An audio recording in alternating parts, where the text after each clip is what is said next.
جادو تو شیاطین بھی سکھاتے تھے اور جادو فرشتے بھی سکھاتے تھے.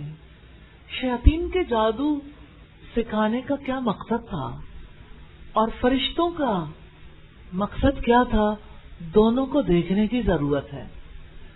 شیاطین اس لیے جادو سکھاتے تھے کہ لوگ گمراہ ہو جائیں، اور فرشتے آزمائش کے لیے جادو سکھاتے تھے، امتحان کے لیے.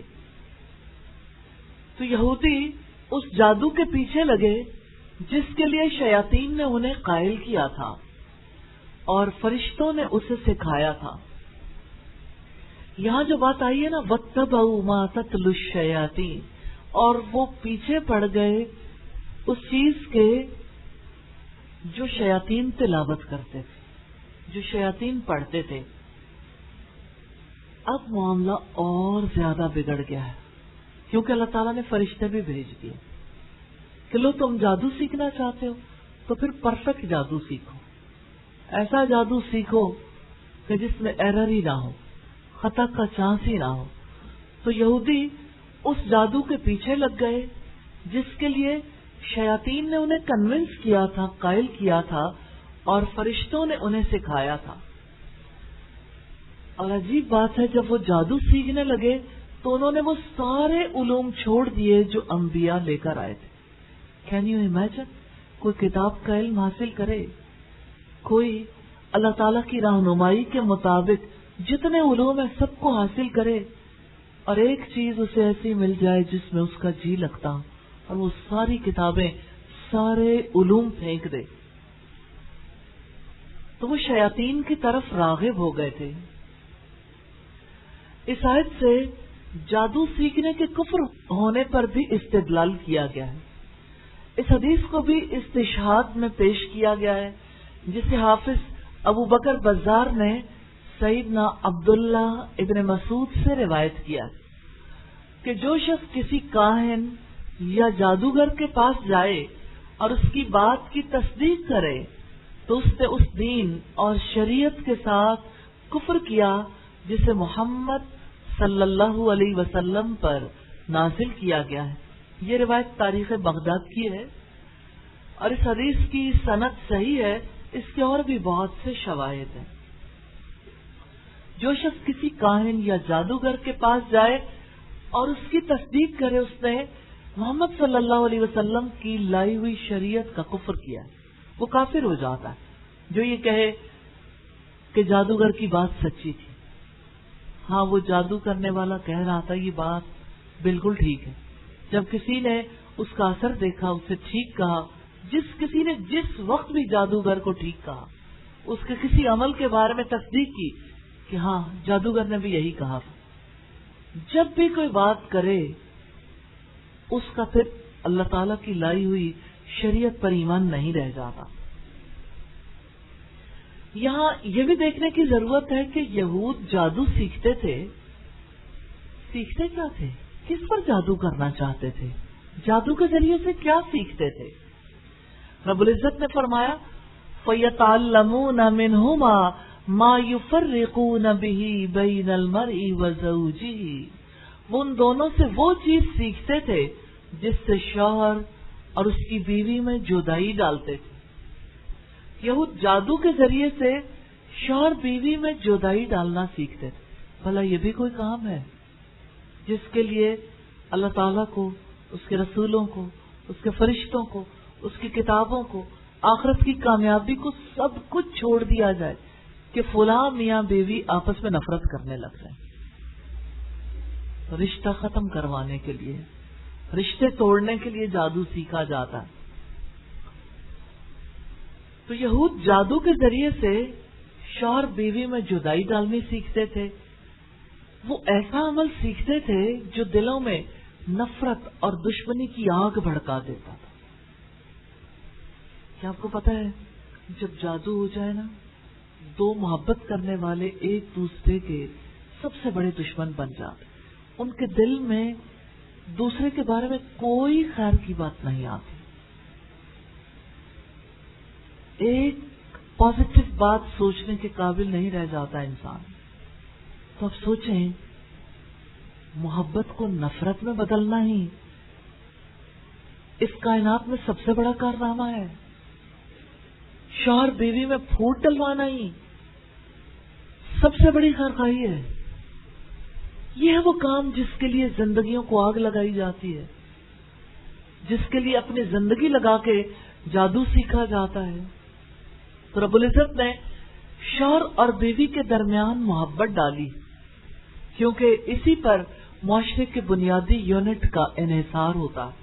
رب العزت نے فرمایا وَمِنْ آیَاتِهِ، اور یہ اللہ تعالیٰ کے سائنس میں سے ہے، اس کی نشانیوں میں سے. کتنی گہری بات ہے. شوہر اور بیوی کا رشتہ اللہ تعالیٰ کی نشانیوں میں سے. آپ اللہ تعالیٰ کو پہچاننا چاہتے ہیں تو اس رشتے سے پہچان سکتے ہیں.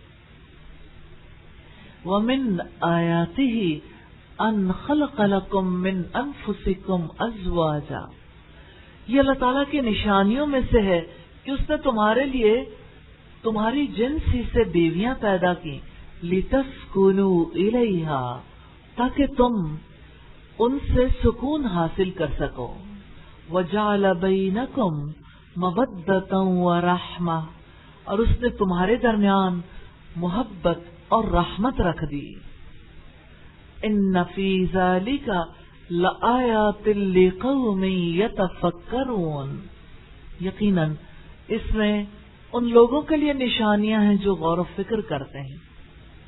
تو یہود کی شوہر اور بیوی میں جدائی ڈالنے کی کوششیں ہیں، کس چیز کو انڈیکیٹ کرتی ہیں؟ اخلاقی زوال کو، معاشرتی زوال کو.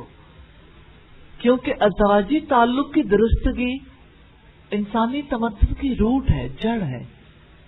کوئی معاشرہ خاندانی نظام کی کامیابی کے بغیر زیادہ مدت تک ایگزسٹ نہیں کر سکتا. اس معاشرے کے قیام، اس کی بقا کے راستے میں جو چیز حائل ہے وہ شوہر اور بیوی کے رشتے میں دراڑ ہے. اور اب سوچئے دنیا میں اس رشتے کو خراب کرنے کے لیے کس قدر کوششیں جاری. بدترین ہے وہ شخص، اسے انسان کہلوانے کا بھی حق نہیں ہے، جو شوہر اور بیوی کے تعلق کو کاٹنے کی کوشش کرے. شوہر بیوی میں جدائی ڈالنا شیطانی کام ہے. رسول اللہ صلی اللہ علیہ وسلم نے فرمایا ابلیس اپنا تخت پانی پر رکھتا ہے، پھر اپنے لشکروں کو عالم میں فساد کرنے بھیجتا ہے. یعنی پوری دنیا میں اس کے ایجنٹس، اس کے چیلے پھیل جاتے ہیں. سو اس سے مرتبے میں زیادہ قریب وہ ہوتا ہے جو بڑا فساد ڈالے.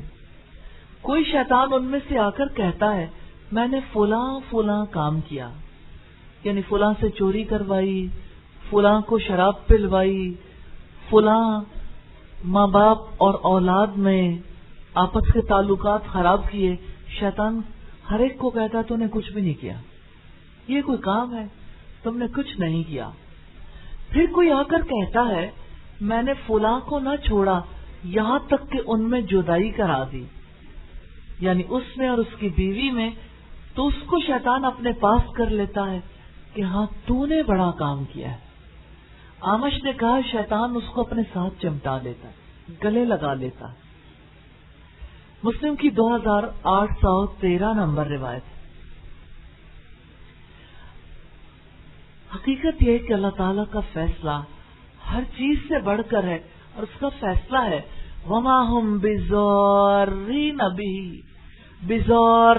بِهِ مِنْ أَحَدٍ إِلَّا بِإِذْنِ اللَّهِ، حالانکہ اس کے ساتھ اللہ تعالیٰ کے اذن کے بغیر اس میں سے کسی ایک کو بھی ہرگز نقصان پہنچانے والے نہیں تھے.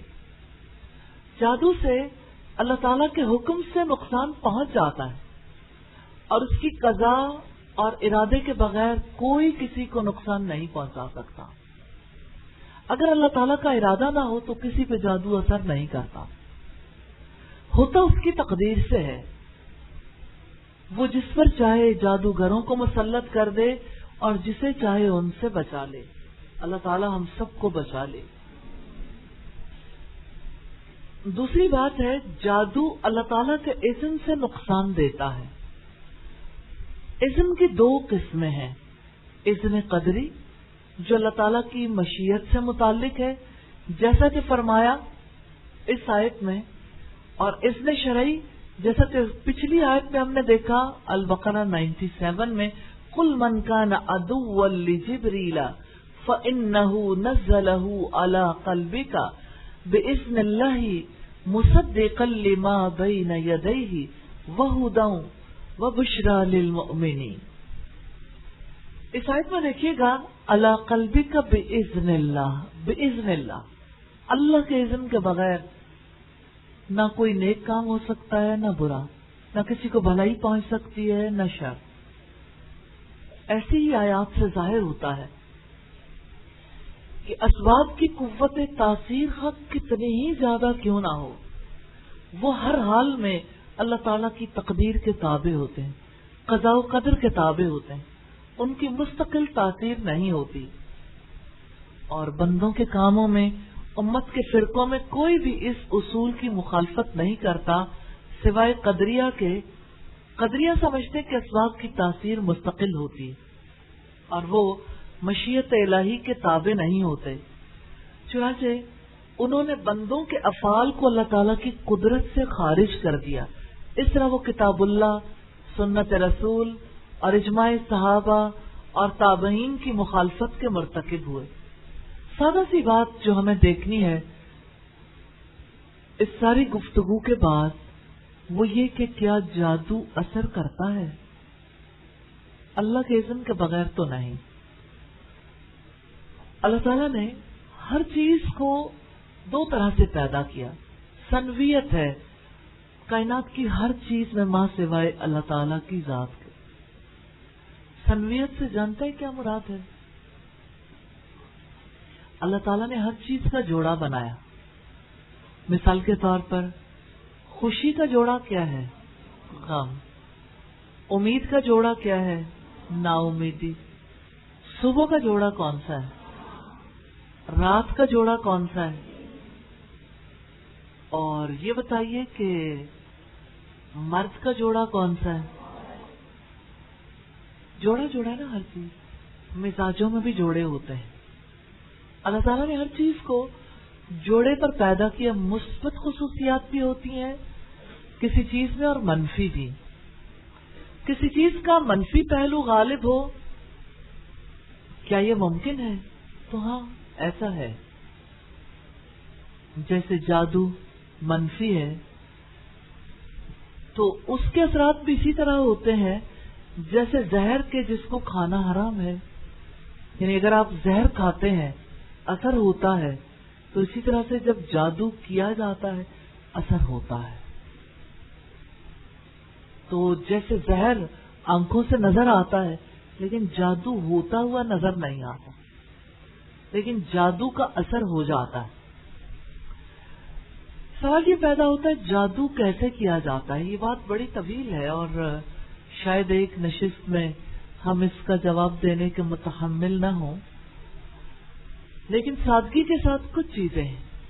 جادو ایسے گروہ، ایسے دم اور الفاظ کا نام ہے جن میں بولا جائے یا لکھا جائے یا جادوگر ایسا عمل کرے جس سے اس شخص کا بدن یا دل یا عقل متاثر ہو جائے، جس پر جادو کرنا مقصود ہو، اور جادو واقعتاً اثر رکھتا ہے۔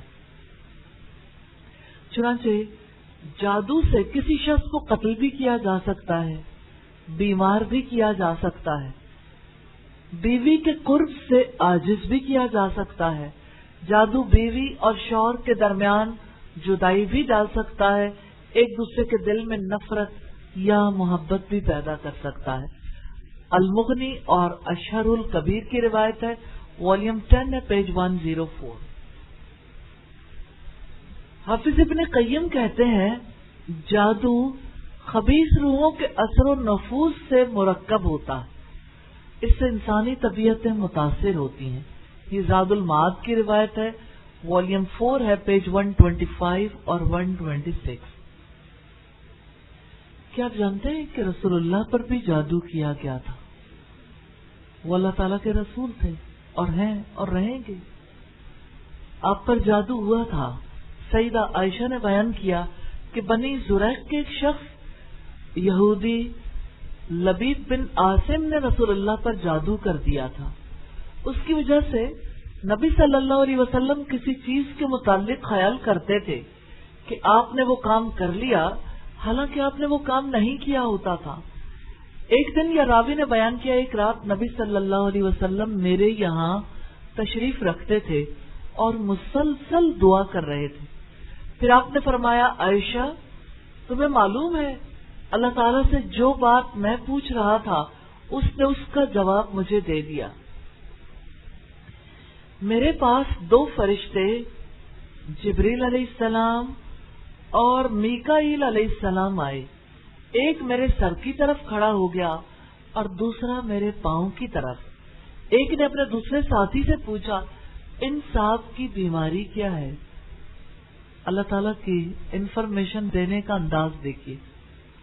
فرشتہ انفارمیشن دینے آیا ہے اور 2 لوگ ڈائلاگ کریں گے. دونوں فرشتے ہیں. ایک نے پوچھا ان صاحب کی بیماری کیا ہے؟ دوسرے نے کہا کہ ان پر جادو ہوا ہے. اس نے پوچھا کس نے جادو کیا ہے؟ جواب دیا کہ لبید بن عاصم نے. پوچھا کس چیز میں؟ جواب دیا کہ کنگھی اور سر کے بال میں جو نر کھجور کے خوشے میں رکھے ہوئے ہیں. سوال کیا کہ یہ جادو ہے کہاں؟ جواب دیا کہ زروان کے کنویں میں. پھر نبی صلی اللہ علیہ وسلم اس کنویں پر اپنے چند صحابہ کے ساتھ تشریف لے گئے اور جب واپس آئے تو فرمایا عائشہ اس کا پانی اتنا سرخ تھا جیسے مہندی کا نچوڑ ہوتا، کنویں کا پانی، اور اس کے کھجور کے درختوں کے سر یعنی اس کا اوپر کا حصہ شیطان کے سروں کی طرح تھا.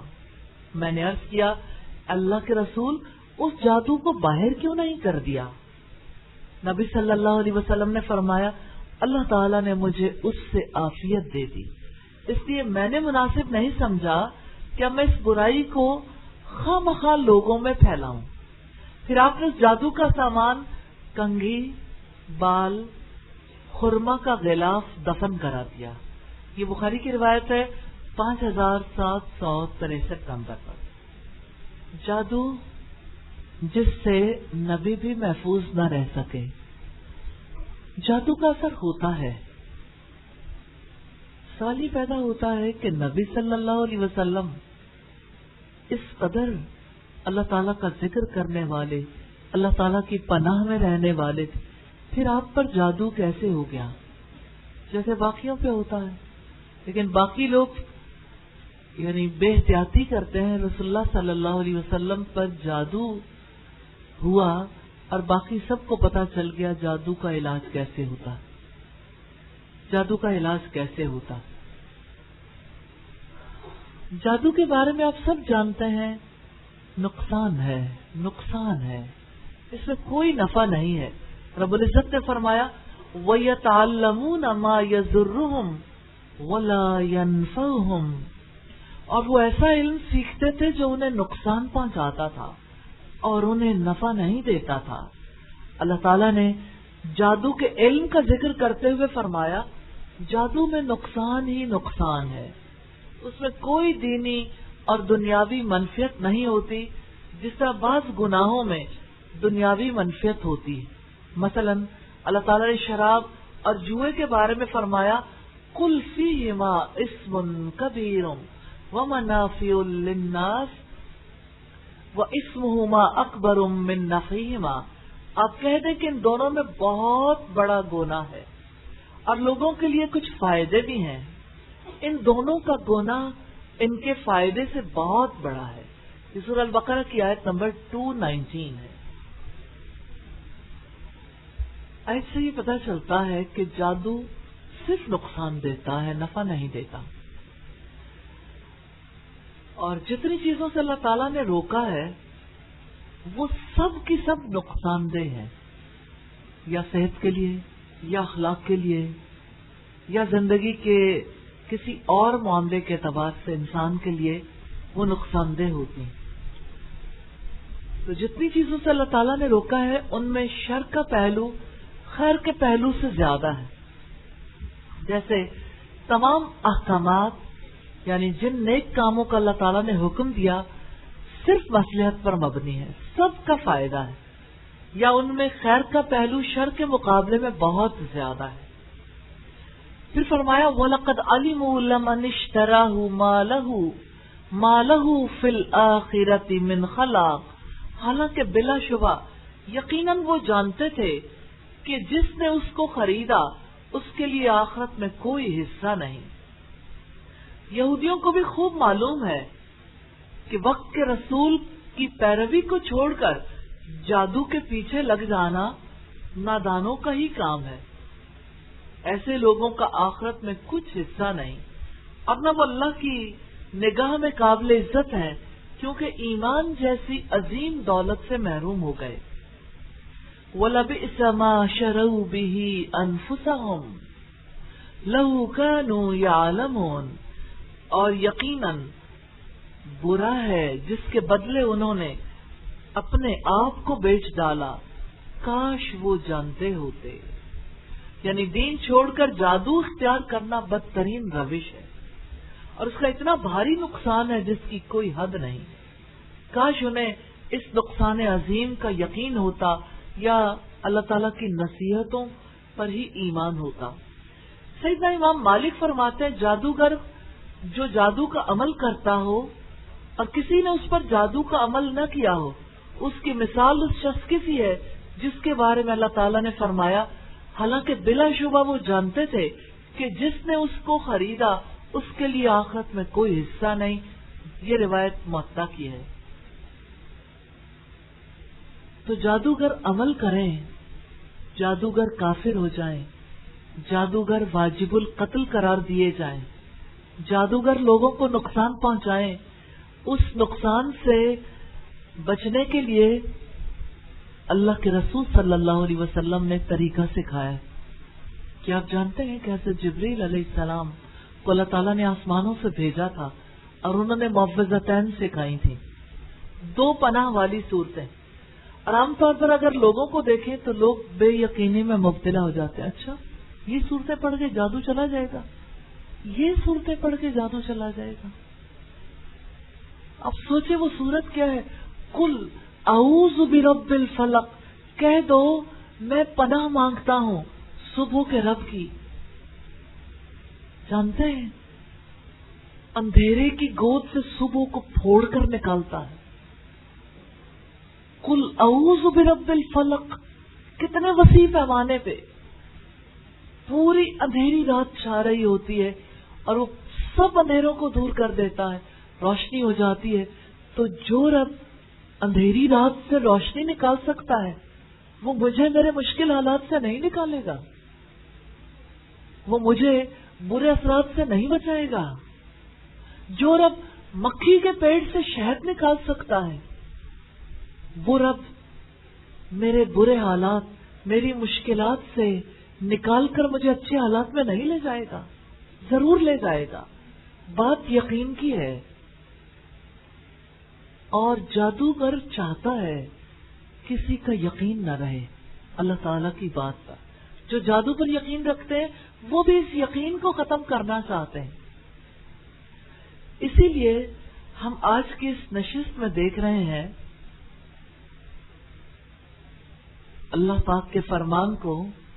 اللہ تعالیٰ نے فرمایا وَلَبِئْسَ مَا شَرَوْا بِهِ أَنفُسَهُمْ لَوْ كَانُوا يَعْلَمُونَ، اور یقیناً برا ہے جس کے بدلے انہوں نے اپنے آپ کو بیچ ڈالا، کاش وہ جانتے ہوتے کہ دین کو چھوڑ کر، اللہ کی کتاب کو چھوڑ کر جادو کو اختیار کرنا کتنا بدترین کام ہے، کتنا بھاری نقصان ہے۔ کاش انہیں عظیم نقصان کا یقین ہوتا، کاش وہ رب کی نصیحتوں کو مان لیتے۔ امام مالک فرماتے ہیں جادوگر جو جادو کا عمل کرتا ہو اور کسی نے اس پر جادو کا عمل نہ کیا ہو، اس کی مثال اس شخص کی ہے جس کے بارے میں قرآن فرماتا ہے وَلَقَدْ عَلِمُوا لَمَنِ اشْتَرَاهُ مَا لَهُ فِي الْآخِرَةِ مِنْ خَلَاقٍ، حالانکہ بلا شبہ یقیناً وہ جانتے تھے کہ جس نے اس کو خریدا اس کے لیے آخرت میں کوئی حصہ نہیں. یہاں تک پہنچ کے ہمیں یہ دیکھنا ہے جادو کے خطرے میں کون ہوتا ہے. چلے میں آپ سے پوچھتی ہوں، آپ جادو کے خطرے میں ہیں؟ ہو سکتے ہیں؟ آپ پر جادو ہو سکتا ہے؟ آپ کو یقین ہے آپ پر جادو ہو سکتا ہے؟ ہو سکتا ہے. ہر کوئی جادو کے خطرے میں ہے جب تک وہ رب سے دور ہے. جتنا کوئی انسان اپنے رب کے قریب آ جاتا ہے شیطان اتنا ہی دور چلا جاتا ہے. یعنی جو شخص رب سے دور ہو جاتا ہے وہ رب کی رحمت سے بھی دور ہو جاتا ہے اور رب کی لعنت کے قریب ہو جاتا ہے. جو شخص شیطان کے راستے پہ چلتا ہے وہ بد نصیب بن جاتا ہے، اور جو رب رحمان کی رضا کا طالب ہوتا ہے وہ اللہ تعالیٰ کے دوستوں میں شامل ہو جاتا ہے. رب العزت نے فرمایا الا ان اولیاء اللہ لا خوف علیہم ولا هم يحزنون الذین آمنوا وكانوا يتقون لهم البشرى فی الحیات الدنیا وفی الآخرہ. سن لو بلا شبہ اللہ تعالیٰ کے دوستوں پر نہ خوف ہے اور نہ وہ غمگین ہوں گے جو لوگ ایمان لائے اور وہ اللہ تعالیٰ سے ڈرتے تھے. ان کے لیے دنیا کی زندگی میں بھی اور آخرت میں بھی خوشخبری ہے. سورہ یونس کی آیات ہیں 62 سے 64. پہلی بات رب سے دوری ہے. دوسری چیز ہے آپ لوگوں میں سے کتنے لوگ ہیں جو میوزک سنتے ہیں؟ میوزک، اچھا کافی لوگ سنتے ہیں میوزک اور کافی نہیں بھی سنتے. آپ لوگوں میں سے کتنے لوگ ہیں جو موبائل پہ بجنے والی ٹون آرام سے سن لیتے ہیں؟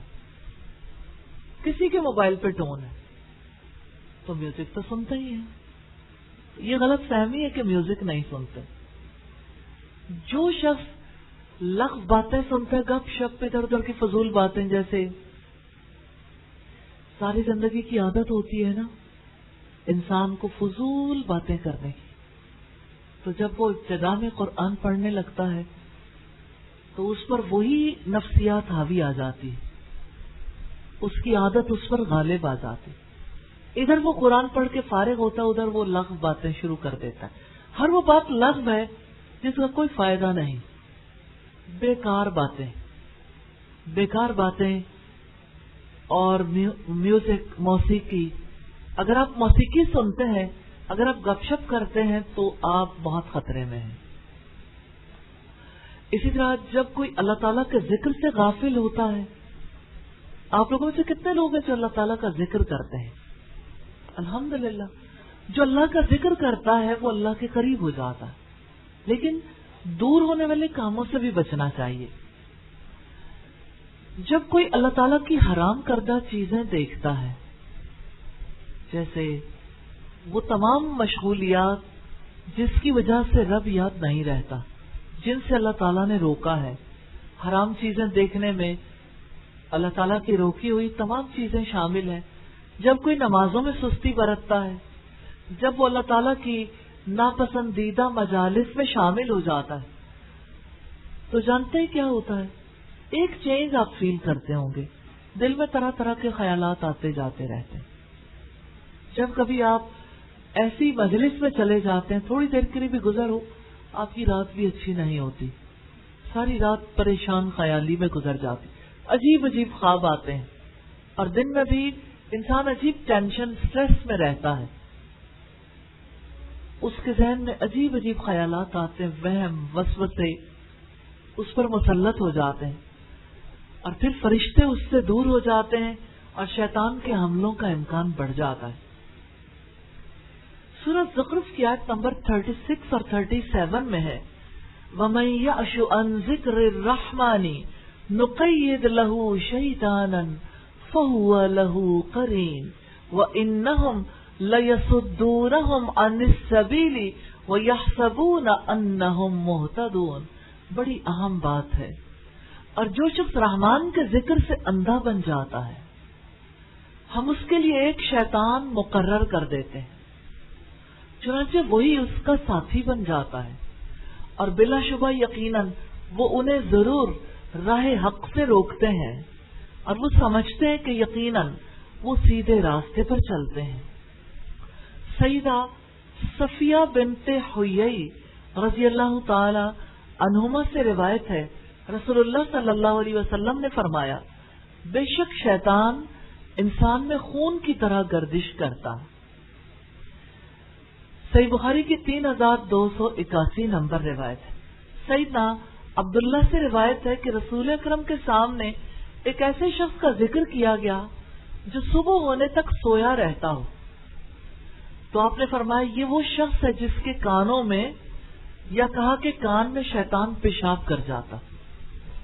صحیح بخاری کی 3270 نمبر روایت۔ آپ لوگوں میں سے کتنے لوگ ہیں جو صبح فجر پڑھ کے پھر سو جاتے ہیں؟ تو آپ کے کان تو ناپاک ہوتے ہیں۔ جو اللہ کے رسول نے فرمایا وہ سچ ہے، اس میں کوئی جھوٹ نہیں ہے، کبھی جھوٹی بات آپ کہہ ہی نہیں سکتے۔ آپ صلی اللہ علیہ وسلم نے فرمایا، صبح ہونے تک سوئے رہنے والے کے لیے یہ وہ شخص ہے جس کے کانوں میں شیطان پیشاب کر جاتا ہے۔ ابن ابی سعید خدری اپنے والد سے روایت کرتے ہوئے فرماتے ہیں، آپ نے فرمایا، جب تم میں سے کسی آدمی کو نماز میں جمائی آئے تو تمہیں چاہیے جس قدر ہو سکے اسے روکو، کیونکہ ایسا نہ کرنے کی وجہ سے شیطان اندر داخل ہو جاتا ہے۔ یہ روایت صحیح مسلم کی ہے 7493 نمبر پر۔ آپ صلی اللہ علیہ وسلم نے فرمایا، جب تم میں سے کسی آدمی کو نماز میں جمائی آئے تو تمہیں چاہیے جس قدر ہو سکے اسے روکو، کیونکہ اگر نہیں روکو گے تو شیطان اندر داخل ہو جاتا ہے۔ نماز کی حالت میں شیطان اندر داخل ہوتا ہے، تو جب بھی منہ کھلے تو سمجھ لیں شیطان گیا آپ کے اندر۔ اگر کوئی مکھی اندر جائے تو آپ کی کیا کیفیت ہوگی؟ الٹی کرنے کو دل نہیں کرے گا، تو پورے کا پورا شیطان اندر ہے۔ اب وہ آپ کے ساتھ کیا کرے گا؟ شیاطین سے دوستی چھوڑ دیں، فرشتوں سے دوستی کریں، فرشتوں سے دوستی کے گر سیکھیں۔ سیدہ جابر رضی اللہ تعالی عنہ سے روایت ہے، میں نے سنا رسول اللہ صلی اللہ علیہ وسلم سے، آپ فرماتے تھے، ابلیس کا تخت سمندر پر ہے، وہ اپنے لشکروں کو بھیجتا ہے لوگوں کو بہکانے کے لیے، تو بڑا شخص اس کے پاس وہ ہے جو بڑا فتنہ کرے، یعنی لوگوں کو بہت بھڑکائے۔ مسلم کی 2813 نمبر روایت ہے۔ اس سے پتہ لگتا ہے جو بات بے بات بھڑک جاتا ہے، جس کو غصہ بہت آتا ہے، آگ لگ جاتی ہے نا، چھوٹی چھوٹی باتوں پہ ریئیکٹ کرتا ہے، تھوڑا سا غصہ آیا، اس نے زیادہ اظہار کیا اور غصہ آ گیا، تو شیطان اس پر قبضہ کر لیتا۔ ہم نے چند ایک باتیں دیکھی کہ جادو کے خطرے میں کون ہوتا ہے، تو خطرے کے مقامات کو ضرور یاد رکھیے گا، غور کریں اور اللہ تعالیٰ سے دعا کریں، ان مقامات سے بچنا ہے انشاءاللہ۔ اسی طرح سے یہ دیکھنے کی بھی ضرورت ہے کہ جادو کا علاج کیا ہے۔ سب سے پہلی چیز یہ ہے کہ جادو کا علاج کرنے کے لیے معوذتین، 2 پناہ والی صورتیں نہایت مجرب ہیں، نفع بخش ہیں۔ حدیث میں ہے، صحیح حدیث ہے کہ شیطان کو بھگانے کے لیے آیت الکرسی اعلیٰ پائے کا عمل ہے، یعنی ایک تو معوذتین اور دوسرے آیت الکرسی۔ دوسری چیز اللہ تعالیٰ سے پناہ مانگنا، جیسا کہ اللہ تعالیٰ نے قرآن پاک میں ہمیں ہدایت کی ہے، وَإِمَّا يَنزَغَنَّكَ مِنَ الشَّيْطَانِ نَزْغٌ فَاسْتَعِذْ بِاللَّهِ، اور اگر شیطان کی طرف سے آپ کو کوئی اکساہٹ ہو تو آپ اللہ تعالیٰ کی پناہ مانگیں۔ سورہ حامیم السجدہ کی آیت نمبر 36 ہے۔ تیسری چیز اللہ تعالیٰ کا تقوی ہے، اللہ تعالیٰ کے احکامات اور اس کے نواہی کی حفاظت، یعنی اللہ تعالیٰ سے اس کے عذاب سے ڈر کے اس کے روکے سے رکنا. جو اللہ رب العزت سے ڈرتا ہے اللہ تعالیٰ اس کی حفاظت فرماتا ہے, اسے کسی اور کے حوالے نہیں کرتا. شیاطین کے حوالے وہی ہوتا ہے جس سے اللہ کی حفاظت ختم ہو جاتی ہے. جب کبھی آپ دیکھیں نا کہ آپ کی سوچ ادھر ادھر ہونے لگی تو آپ جان لیں کہ اللہ تعالیٰ کی حفاظت مجھ سے ختم ہو گئی. کیا ختم ہوئی؟ استغفار کر لیں, اللہ کی حفاظت طلب کر لیں. سوچ پہلے بھٹکتی ہے, پورا انسان بعد میں بھٹکتا ہے. ایک انسان کی سوچ جب بہکتی ہے نا, بھٹکتی ہے, تو وہ ارد گرد والوں کی سوچ بھی بھٹکا دیتا ہے. آپ دیکھتے ہوں گے کہ یوں ہی شیطان گدگدی کرتا ہے, چلو ذرا فلاں بات فلاں سے شیئر کر لو. کسی نے کہا کہ اچھا بولتے نہیں, چلو سلپ پہ لکھ کے دے دیتے. اب وہ ایک نے پڑھا, اس نے اپنے آپ پہ مشکل سے قابو پایا, دوسرے نے, تیسرے نے, چوتھے نے. یعنی یہ طریقہ کار نارملی آپ سکولز میں, کالجز میں, یونیورسٹیز میں دیکھتے ہیں. سلپ پاس کر رہے ہیں لوگ, میسجنگ کر رہے ہیں, یعنی کلاس روم میں بیٹھے ہوئے موبائل پہ چیٹ ہو رہی ہے, اور انگوٹھے اس قدر ماہر ہیں کہ ویسے بظاہر ٹیچر کو دیکھ رہے ہیں اور انگوٹھے سارا کچھ لکھ رہے ہیں. یہ سلسلہ بھی جاری رہتا ہے. تو جس کی توجہ بٹ گئی اس کو جان لینا چاہیے اللہ تعالیٰ کی حفاظت اٹھ گئی. اللہ تعالیٰ کی حفاظت میں نہیں ہے اب اس کا خطرہ بہت بڑھ گیا. تو جو اللہ سے ڈرتا ہے اللہ تعالیٰ اس کی حفاظت فرماتا ہے, اسے کسی کے حوالے نہیں کرتا. بہت خوبصورت روایت ہے, آیت ہے سورہ طلاق کی, وَمَن يَتَّقِ اللَّهَ يَجْعَل لَّهُ مَخْرَجًا. جو اللہ تعالیٰ سے ڈرتا ہے وہ اس کے لیے مشکلات سے نکلنے کا راستہ بنا دیتا. ریلی بہت بڑا یقین ہے جو آپ کے اندر اتر سکتا ہے. اللہ کا تقوی اختیار کر لیں, آپ کے لیے زندگی میں کوئی مشکل نہیں رہے گی. اللہ تعالیٰ آپ کو ہر مشکل سے نکال دے گا انشاءاللہ, کیونکہ اللہ کا وعدہ ہے ان اللہ لا یخلف المیعاد. اللہ تعالیٰ کبھی اپنے وعدے کی خلاف ورزی نہیں کرتا. وَمَن يَتَّقِ اللَّهَ يَجْعَل لَّهُ مَخْرَجًا. اب کسی پہ جادو ہو گیا, جادو سے وہ کیسے نکلے؟ یہ آیت یقین سے دل کو بھر دیتی ہے, زندگی بھر جاتی ہے. وَمَن يَتَّقِ اللَّهَ يَجْعَل لَّهُ مَخْرَجًا. جو اللہ سے ڈرتا ہے اللہ تعالیٰ اس کے لیے مشکلات سے نکلنے کا راستہ بنا دیتا ہے. نہیں پتا چلتا انسان کو آگے اندھیرا ہے, کہاں جائے, کچھ پتا نہیں, آگے کچھ نہیں ہے, نکلنے کا راستہ خود نہیں بنا سکتے, اللہ تعالیٰ بنا دے گا. یہ اللہ کا وعدہ ہے. پھر چوتھی چیز اللہ تعالیٰ پر توکل ہے, اللہ تعالیٰ پر اعتماد, اللہ تعالیٰ پر بھروسہ. رب العزت نے فرمایا وَمَن يَتَوَكَّلْ عَلَى اللَّهِ فَهُوَ حَسْبُهُ. جو اللہ تعالیٰ پر توکل کرتا ہے اللہ تعالیٰ اس کے لیے کافی ہو جاتا ہے. توکل کرنا سب سے زیادہ آسان ہے کہ انسان یہ جان لے میں نہیں کر سکتا, تو یہ تو وہ جانتا ہے, لیکن وہ اپنے کمزور وجود اور اپنی بڑی مشکلات کو اللہ تعالیٰ کے حوالے کر پریکٹیکلی یوں اپنی مشکلات کو امیجن کر کے کہ یا اللہ میں نے یہ ساری مشکلات آپ کے سپرد کر دی. حسبی اللہ لا الہ الا ہو علیہ توکلت وہو رب العرش العظیم. حسبی اللہ, جو اللہ کو کافی سمجھتا ہے نا, اللہ تعالیٰ میرے لیے کافی ہے. آپ اس پہ یقین کر سکتے ہیں؟ کیا آپ یقین رکھتے ہیں کہ اللہ تعالیٰ آپ کے لیے کافی ہے؟ پھر حسبی اللہ زیادہ پڑھیں. حسبی اللہ لا الہ الا ہو علیہ توکلت وہو رب العرش العظیم. لوگ کہتے ہیں کہ ہمارے رزق میں بندش ہو گئی, بیٹیوں کے رشتوں کی بندش ہے, ہمارے لیے اہل خاندان سے صلہ رحمی کرنا مشکل ہو گیا, خاندان والے کسی طور ہمیں قبول نہیں کرتے، رزق کہاں سے ملے گا؟ رزق نہ ہوا تو رشتے کیسے ہوں گے؟ لوگ راستہ نکالتے ہیں کہ بیٹی وہ طور طریقے اختیار کر لے جو ساری دنیا کی لڑکیاں اختیار کرتی، اسی طرح رشتہ ہو جائے گا. اور کاروبار بہتر بنانے کے لیے قرض لے لیں سود پہ، کاروبار بہتر ہو جائے گا.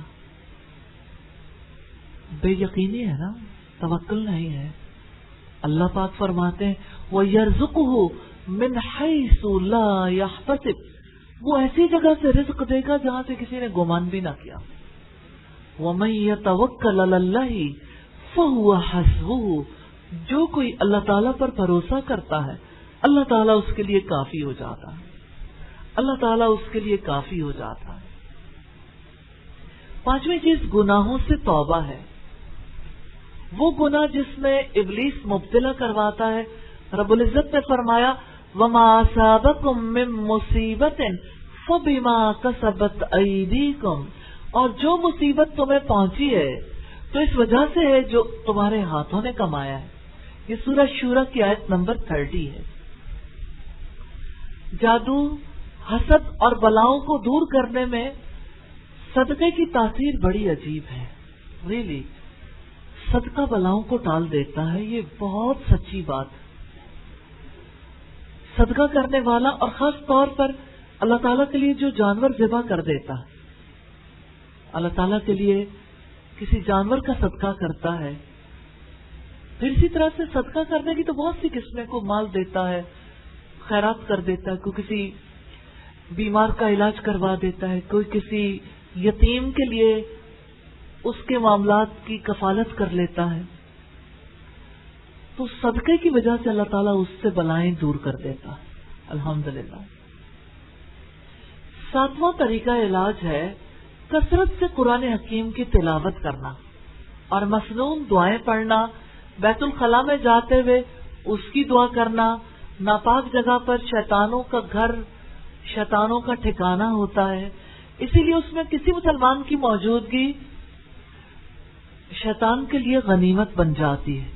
رسول اللہ سے یہ ثابت ہے، آپ بیت الخلاء میں جاتے ہوئے یہ دعا کرتے تھے اللہم انی اعوذ بک من الخبث والخبائث، اللہ میں ناپاک جنوں اور جننیوں سے آپ کی پناہ مانگتا ہوں. صحیح بخاری کی 142 نمبر روایت ہے. 8واں کام ہے جادو نکلوانا اور اس کو ختم کرنا. یہ تب ممکن ہے جب جادو واقع ہو جائے، تب علاج کروایا جائے. 9واں کام ہے آیت الکرسی پڑھنا. 10واں کام ہے ڈاکٹر سے رجوع کرنا. ڈاکٹر سے رجوع کرنا اس لیے ضروری ہے کہ جادو کی وجہ سے کچھ بیماریاں پیدا ہو جاتی. سم ٹائمز ایلیوژنس عجیب طرح کے آنے شروع ہو جاتے ہیں. سم ٹائمز ایسا ہوتا ہے کہ جادو کا مسلسل اثر رہنے کی وجہ سے کسی کی پیٹ میں تکلیف ہے، کسی کے سر میں تکلیف ہے، کسی کے جسم میں کوئی اور جگہ پہ تکلیف ہے.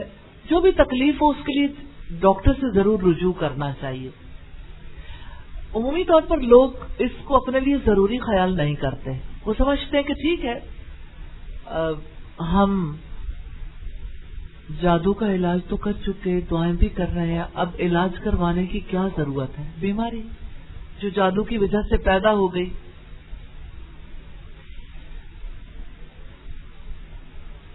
اسی طرح سے اجوا کھجور استعمال کرنی چاہیے. سیدنا سعد بن ابی وقاص نے بیان کیا رسول اللہ نے فرمایا جو شخص روزانہ چند اجوا کھجوریں کھا لیا کرے اسے اس دن رات تک زہر اور جادو نقصان نہیں پہنچا سکیں گے. زہر اور جادو. علی بن عبداللہ مدینی کے سوا دوسرے راوی نے بیان کیا کہ 7 کھجوریں کھا لیا کرے.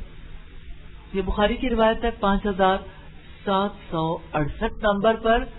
اصل بات یہ کہ اجوا کھجور، اور وہ بھی مدینہ کی اجوا کھجور ہے جس میں جادو کے توڑ کی بہت زیادہ تاثیر پائی جاتی. یہ اجوا کھجور ایسی ہے جو دل کی بیماریوں کا علاج بھی ثابت ہوئی ہے. جب اس کو گٹھلیوں کے ساتھ پیس کر استعمال کیا جاتا ہے تو بہت زیادہ اس کی تاثیر بڑھ جاتی ہے. ویسے بھی انسان کی صحت کے لیے کھجور بہت نافع ہے. نفع مند چیز ہے تو اس کو استعمال کرنا چاہیے. تو یہ طریقے ہیں چند ایک جادو کے علاج کے لیے. ان سارے طریقوں کو اختیار کرنا ضروری ہے. اللہ تعالیٰ سب کو توفیق عطا فرمائے. اسی طرح سے جادو کے توڑ کے لیے کچھ دعائیں ہیں، کچھ آیات ہیں. ان آیات کی وجہ سے اللہ تعالیٰ کی رحمت ہو جاتی، اس کی وجہ سے اللہ تعالیٰ شفا عطا فرما دیتے ہیں. سب سے پہلے سورہ الفاتحہ، جس کا نام ہی سورہ شفا ہے. سورہ شفا کو ضرور پڑھنا چاہیے. اور نبی صلی اللہ علیہ وسلم کے ایک صحابی نے بتایا، جب کسی کے سانپ کاٹے کا علاج وہ کر رہے تھے کہ 7 دفعہ سورہ الفاتحہ پڑھ کے دم کیا تھا تو اسے شفا ملی تھی. اسی طرح سے سورہ البقرہ شیطان کا توڑ ہے. سورہ البقرہ کی گھر میں تلاوت کرنا یا سورہ البقرہ کی تلاوت لگانا شیاطین کو بھگانے کا ذریعہ ہے. اسی طرح رقیہ شریعہ ہے. سورہ البقرہ کی آیات 1 سے 5 تک. اسی طرح سورہ البقرہ کی آیت نمبر 102 جس کو ہم نے ابھی پڑھا. سورہ البقرہ کی آیت نمبر 163، 164، 163 اور 164.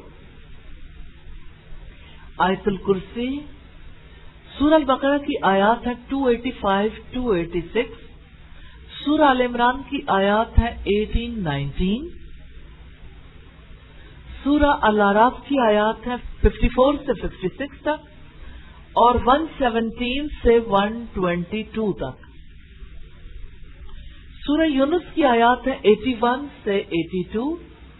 آپ لوگوں میں سے کون ہے جو ان آیات کو ضرور یاد کر لے گا؟ انشاءاللہ. پھر آپ اسے ضرور پڑھتے رہیے. بھلے سے کسی پہ جادو نہ بھی ہو، شفا کی آیات ہیں اور ذہنی اور فکری شفا بھی نصیب ہوتی ہے. سورہ یونس کی آیات ہے 81، 82. سورہ طٰہٰ کی آیت نمبر 69 ہے. سورہ المومنون کی آیات ہے 115 سے 118. سورہ صافات کی آیت ہے 1 سے 10. سورہ الاحقاف. سورہ الصافات 1 سے 10. سورہ الاحقاف 29 سے 33. سورہ الرحمن آیت نمبر 33 سے 36. سورہ الحشر آیت نمبر 21 سے 24 تک. سورہ التغابن آیت نمبر 14 سے 16 تک. سورہ الجن آیت نمبر 1 سے 9 تک. اور معوذات. ہر شر سے بچنے کے لیے سورہ اخلاص بھی پڑھنی چاہیے، سورہ الفلق اور سورہ الناس بھی. پھر جبریل علیہ السلام کی سکھائی گئی دعا ہے اور یہ دعا مسند احمد میں موجود ہے، والیوم 24، 15461 نمبر پر ہے. دعا ہے اعوذ بکلمات اللہ التامات التی لا یجاوزہن بر ولا فاجر من شر ما خلق وزرع وبرا ومن شر ما ينزل من السماء ومن شر ما يعرج فيها ومن شر ما ذرا في الأرض ومن شر ما يخرج منها ومن شر فتن الليل والنهار ومن شر كل طارق إلا طارقا يطرق بخير يا رحمن. اسی طرح شدید جنات کے حملے سے بچانے والی دعا ہے اور یہ دعا مکہ امام مالک کی ہے 12 نمبر پر.